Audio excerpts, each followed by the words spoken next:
One of the topics you raise has been raised elsewhere, and I'm interested in hearing you talk about it. And um, it's one of those. It's kind of an open secret. I remember, when the Afghanistan war was going on, I remember seeing a documentary about what was happening, at least in parts of the country, with the Hmm. boys in Afghanistan.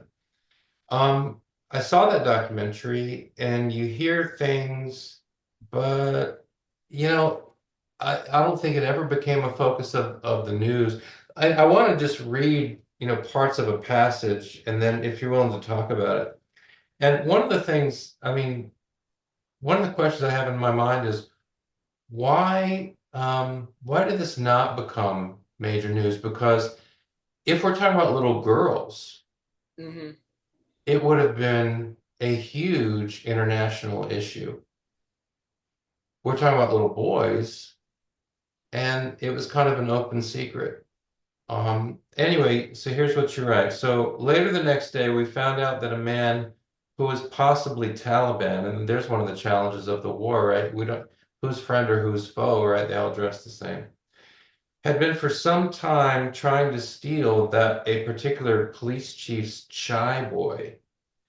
So after a few failed attempts, this guy who's possibly Taliban resorted to drastic measures. He came by the checkpoint that night, got all the members baked, I guess that means drunk or stoned, and waited for them to pass out. He then proceeded to murder them all in their sleep and then take the chai boy for himself. And then in the next paragraph, you say, this is one aspect of the Afghan culture that is extremely hard for Americans to understand. The men, especially, are quite different from Americans. The fact that many of these guys are pedophiles is very difficult for us to reconcile in any kind of moral way. Not only do the men in southern Afghanistan keep young boys around to sleep with, it's actually a point of prestige. And so you write about how, even having a boy, presumably a really good-looking boy, is sort of a point of prestige. And in a different place in your memoir, you relate a story where a guy is basically on the point, you don't use the word, but basically on the point of raping a little boy, right? Hmm. And you say that you're seeing this stuff constantly, right? So, so first of all, I'm wondering, if you could just talk about this things, you remember seeing and, you know, what American soldiers said to each other as they're realizing that this is a deeply entrenched part of Afghan culture where we are, where, you know, boys are, basically, I don't know what the right word is. I mean, are they being molested? Are they being raped? They're being, I don't know, of men? And, so I mean, so what kind of stuff did you see and how are American soldiers processing this as they're becoming aware of what's going on? I mean, most guys were just disgusted and lost all respect for any Afghan leader that we met. Like the Afghan police chiefs, one of them in particular had like maybe a 10-year-old boy that he would like show off to other leaders that would come out. And I didn't witness this myself, but like the interpreters would tell us they could like rent the boy out for all male parties and stuff. And they would like dance and perform, and then the guys would have sex with the boy. Um, and like I said, we literally caught adult men trying to force themselves on boys and stopped them.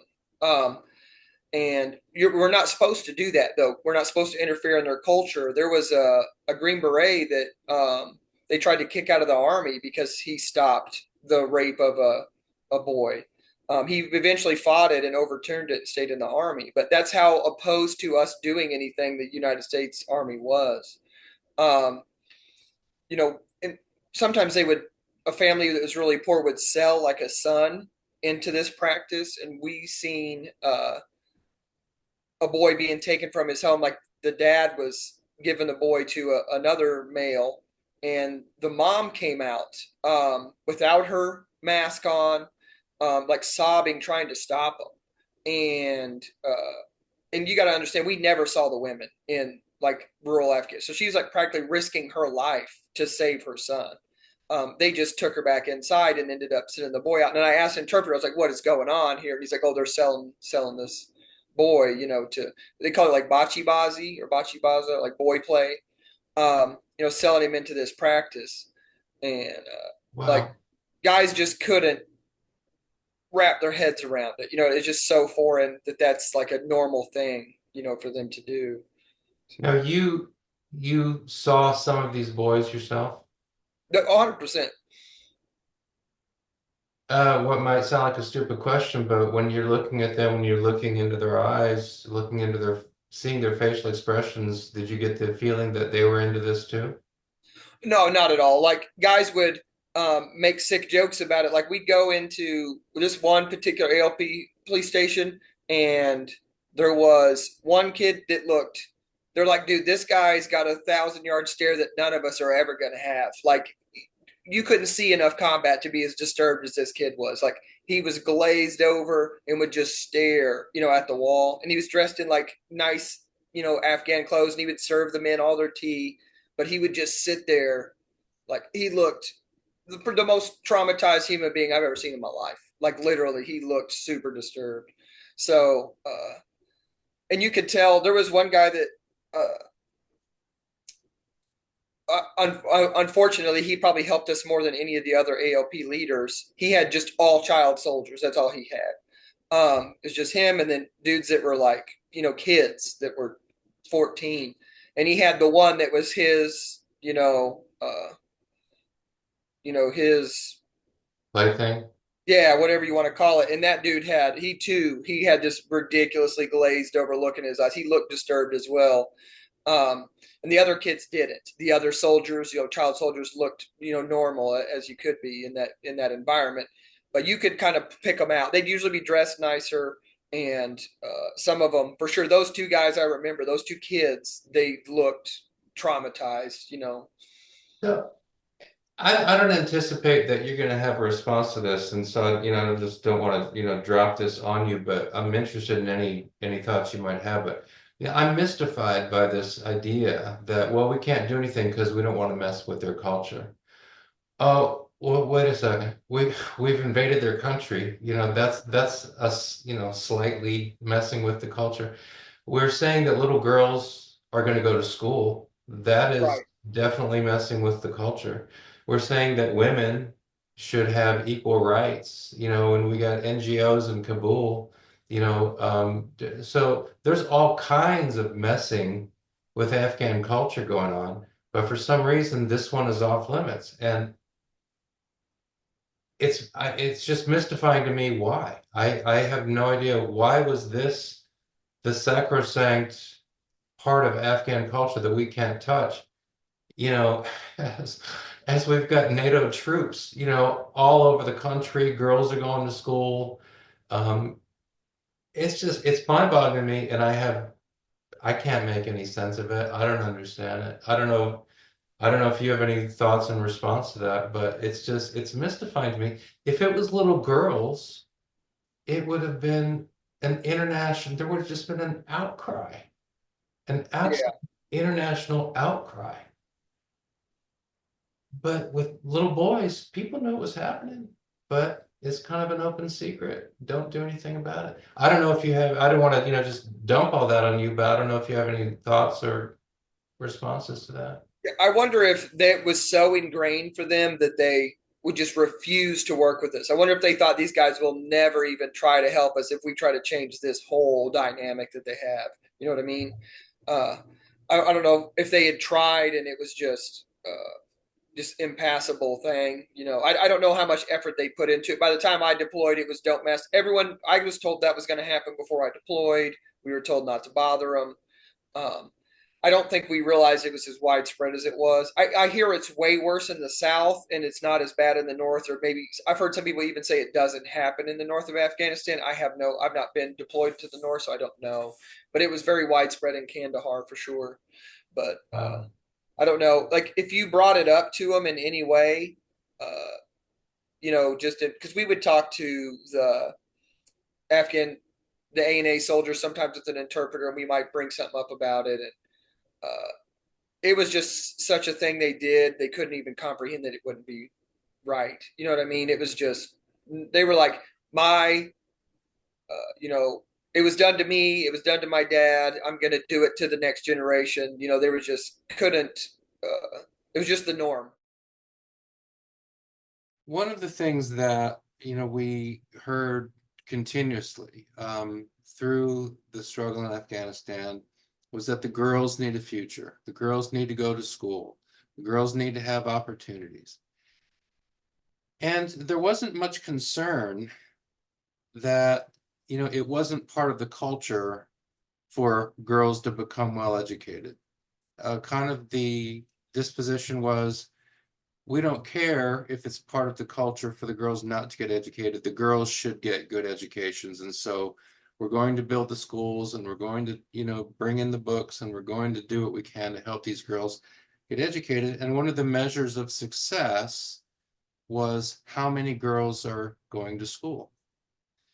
But, you know, you are aware of what was happening with the young boys, in Afghanistan, at least in the part of Afghanistan you were in, although I think it was more widespread than that. And so I'm going to ask you to, tell us what you know about that. But, it's just peculiar to me that, and I'm completely in favor of doing what we can for the girls of Afghanistan, but I'm very mystified that there was not silence, but certainly not an emphasis on helping the boys of Afghanistan. And so I'll let you take it from there.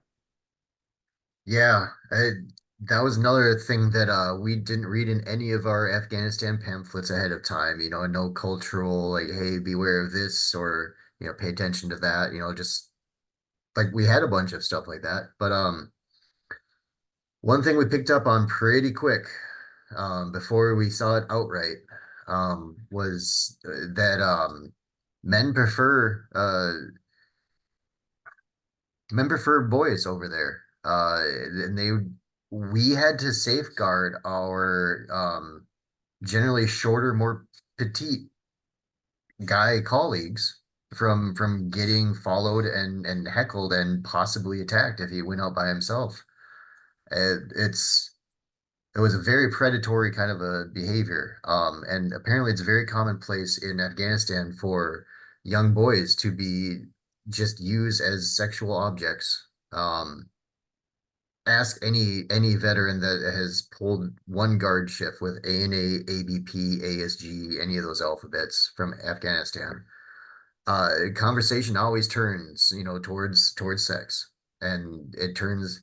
Apparently, this is 99% of the people that I've talked to, and the experience of all my guys that also talked with ANA soldiers and whatnot is women are for procreation, men are for recreation, and young boys are just the best of the best. They'd get excited, their eyes would widen. They just talk about how fantastic it was, sickening, absolutely sickening. And then when it just okay, maybe they're just saying this to get a rise out of us because it unfailingly does. When we were tearing down the cop Marga, um, there was this little boy that when they were done for the night, they all sat in a circle, and there was this little boy that came with their water and filled up all their water cups, and like was bringing them food or stuff. And like, who is this kid? And it was explained like, no, that's one of the water boys. They're gonna be passing him around this evening. And we were talking about getting up and doing something about this. Us guys are sort of like, hey, hell no, look at that kid. Like he's terrified. He's walking around and he's shaking. And we wanted to do something. We were expressly told by both officers there that that's their culture. We are not to interfere. We will get sent to Leavenworth if we do anything about that. This got reiterated throughout the rest of that deployment then because we kept on seeing it, and it's I mean, this is a puzzle to me. If the claim is that we shouldn't interfere with their country, one basic problem with that is we've invaded their country. hmm, Another basic problem is in the context of that invasion, we're doing all kinds of stuff that they wouldn't naturally do. For example, let their girls go to school and get an education. let the boys learn actually to read, because I know the literacy rates are very, very low. So education, if that's the claim, then the claim's got a lot of problems with it that we need not to do anything. We can't do anything about this because it's the culture. Well, the culture is being disrupted in myriad ways. Mhm. And so it is mysterious to me that this is something that I did hear about, but I really only once. And Mhm. certainly it was not a focus at all. Um, do you I have any thoughts as to, I mean, the argument is, well, it's part of their culture, we can't do anything about it. But that's not convincing to me. There's some other, there must be some other mm, rationale. Do you have any thought about what that might be? relations amongst locals were so strained at all times. In this, eh, I'm sure that was the logic behind it because the whole gist of it was to win the hearts and minds. We did a very poor job of that, but nevertheless, that was the overarching theme. I'm sure it was a well, hey, don't shake the boat on what they think is normal, and again, I don't know. I don't know what went through their minds to be telling us because otherwise there would have been an old-fashioned GI party beatdown. Uh, um, and the reason you probably don't hear about it from more vets is there's a level of shame of not having done anything about it. We're told expressly, like, hey, pick between do you want to go to Levin or do you want to get thrown in military prison for laying hands on a government contractor, technically, because they're working for getting paid by us. It,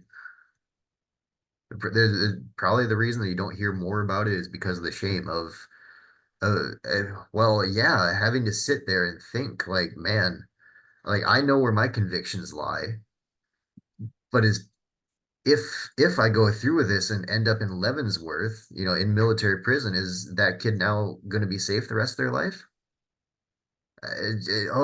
Just having to sit back and truly dig down and think like what's the outcome of this of or if I did that or knowing that your command team is not going to back you up at all if you do anything about it. That's yeah, no, that leaves the worst possible taste you can imagine in my mouth. And